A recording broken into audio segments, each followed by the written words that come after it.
The overall goal of this system is to allow the easy observation of bioluminescent reporters under a wide range of extracellular conditions, including under constant media perfusion.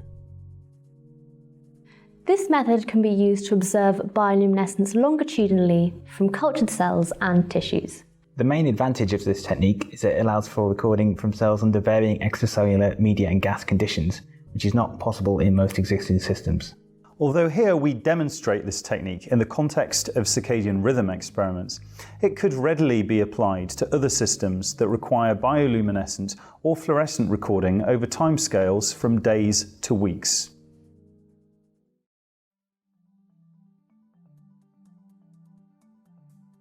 To begin the procedure, seed cultured cells on tissue culture dishes or plates. Incubate the cells at 37 degrees Celsius until the monolayers have reached 100% confluence. Immediately prior to the experiment, use a computer-controlled cycling incubator to alternate between 32 and 37 degrees Celsius every 12 hours, for a minimum of 72 hours to synchronize cellular rhythms. Robust synchronization of cellular circadian oscillations, both within and between cultures, is crucial to experimental reproducibility. We achieve this by applying daily temperature cycles before each recording that synchronize cells by mimicking body temperature rhythms.